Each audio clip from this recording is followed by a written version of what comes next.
All right, let's start with a joke. Every time I sneeze, some asshole in the room goes, do you know the sensation of a sneeze is 1/8 of an orgasm? I don't know if you've heard this myth, but that's what people say. That's why when I'm fucking a chick, I keep a bit of pepper on the bedside table. And as I'm coming, I chuck it in her face. Because she deserves something. Now,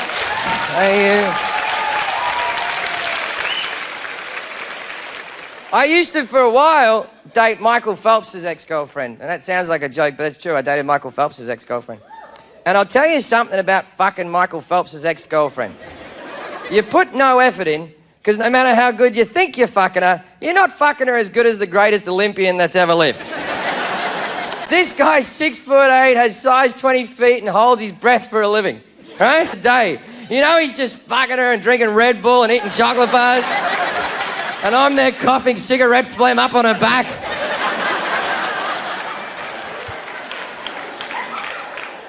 And she always used Mike against me. I call him Mike now. So you go, Mike bought me this handbag. Mike bought me these shoes. And I'd be like, Mike looks like he has Down syndrome. Why don't you ever mention that? And we don't know for sure that I'm not a better swimmer. I've never timed myself. When I get in the pool, it's for pleasure, not to show off in competition. Right? I can tell you if I ever finish a lap of an Olympic-sized pool, I'll be really, really tired. And you can only assume from that that I've been going extraordinarily fast. Mike took me here, Mike took me there. Mike cheated on you with Miss California. And I could never do that to you. It's not that I wouldn't. I just couldn't. It's Miss California. That bitch has got to be fucking tasty, eh? Like I'm on the TV a bit. I'm a minor celebrity. Miss Delaware is coming to mind. I don't even know where Delaware is, but she sounds fucking ugly, Miss Delaware, doesn't she? But I've got a girlfriend now. She's in the room. I got a girlfriend. She's moved into the house. A serious relationship. I'll tell you what I've been doing with the last 12 years of my life. For the last 12 years of my life, I've been traveling around the world having sex with random women. And my girlfriend has told me that that's a really sad way to live your life and kind of depressing. And it's weird, you know, because it felt like fun. I remember a lot of smiling back in the day. I have vivid memories of high-fiving a lot. But thank God she's come along to tell me that I was mistaken. Mate, you might be asking why would I want to settle down then. I'm at the age now, 35, where I'm thinking of the future. I would like to be a father one day. I think I would be a great dad, I really do. I just don't think I'd be a good husband, and there's a problem. Pregnant, she has the child, and then you divorce her in the first year. That's automatic bad dad territory. It doesn't matter how many ball games you take, little cunt, to, you're a bad fucking dad. So I think the only way out for me is to, like, meet a woman, marry her, get her pregnant, she has the child, and then if she could die, that would really help me out, because your kid couldn't hate you then, because I'm doing my best, your mum's dead, you know? But I've looked into it, and not as easy as you might think. It turns out that terminally ill women don't want to get pregnant. They're all about them and what they're up to and their issues. The terminally ill are very fucking high maintenance, if you ask me, so I need to find a woman who doesn't know she's dying, and that's a whole new set of complications, so I need to befriend a doctor. That doctor will have like a cancerous woman come into his office and he'll be like, oh, you're fine, get out of here, you're wasting my time, congratulations on the weight loss. Then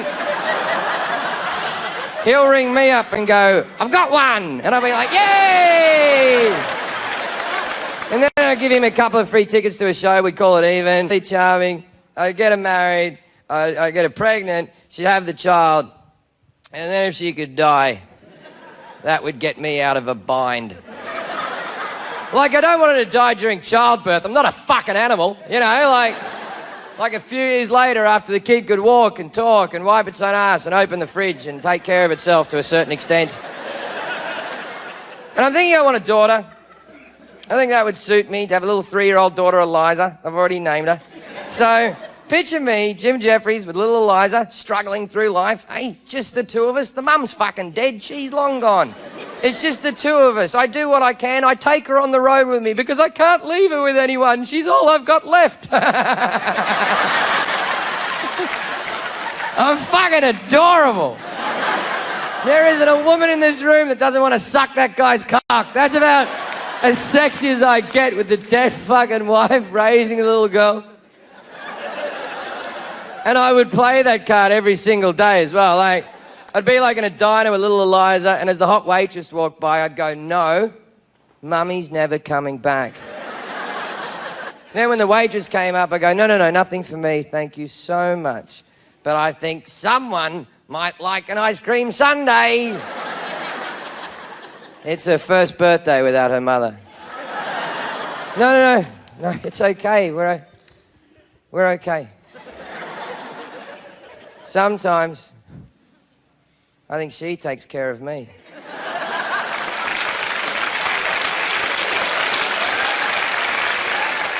You know what'd be happening later on that evening?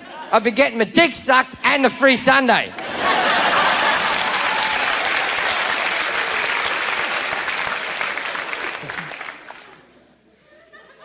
And I'd raise that kid good too. No fucking around. Raise that kid the same way that I was raised. I beat the fuck out of it. My mother broke both my brother's legs. Not both my brothers. One brother. Both his fucking legs. Scotty was under the bed going, I don't want to go to school. And Mum's going, get out right now, you're going to school. You don't think I can make you? And then Scott went, fuck off. Now, Gunter wasn't taking that.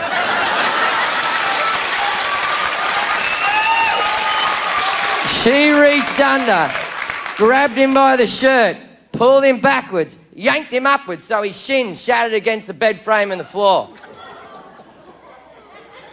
Now, on the upside, didn't go to school that day. Got a couple of extra days off to relax. Fucking soft. You're soft people, I'm telling you. You just keep this self-esteem and giving every child a fucking medal if it runs a race. And there are two fucking lots of people in this world, winners and fucking losers, right? You might not be a winner at everything, you might not be a loser at everything, but you won't find out what the fuck you're good at if they tell you you're fucking good at everything. Right? See, you here in America are the most powerful country that's ever been. You're coming number 27 in education, and that's disgusting, right? But you're coming number 1 in you're breeding stupid, confident people. They're the worst employees in the fucking world. All right? So this whole we're number 1 shit, call it a fucking day, America. China's coming to get you. And you can't stop China, mate, because they're number 1 in education and they're the bottom of the list in confidence. Their entire society rotates around honour, respect, dignity. Do your homework, learn your fucking violin. So who do you want putting your car together? A little nervous Asian fella with a drill going zzz? Or this guy? Zzz. Perfect. Because you can't compete with the Asians. It's not that they're smarter. They're not smarter. Their infrastructure is infinitely better. The Asians do something that we don't do. They acknowledge stupidity. If you have a classroom of American children, little Johnny isn't keeping up with the other kids, what do? Come on, Johnny, you can catch up. We believe in you. What do you think they do in China when fucking Mei Pang isn't towing the line, eh? Get out of the way, you're down. Go over there and make some shoes and help our economy, but leave them alone. You don't acknowledge stupidity and I can fucking prove it. We have 1,000 people in the room. By a show of hands, don't do it ironically. Don't do this sarcastically. Only do this if you truly believe it. Put up your hand if you truly believe you have a stupid child at home. None of you. Well, guess what? It's statistically higher than that. But your child isn't stupid, not your child. Your child has a learning difficulty. That's the definition of stupid. If you have difficulty learning, that's what stupid is. If you find it hard to put information in your head and recall it when you need it, that's textbook stupid. And there's nothing wrong with being stupid. I will take a nice idiot over a smart arsehole any... But let's just acknowledge these people. You know, now I've given you a good point. Many of you are thinking, maybe our kid is a dumb cunt. You're picturing him in his little league game, he's in the outfield digging a hole with a stick.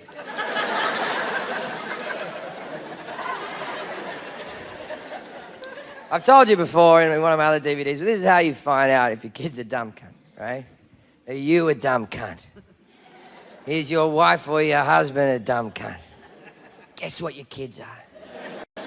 Your kids are dumb cunts just like you, except they'll achieve even less.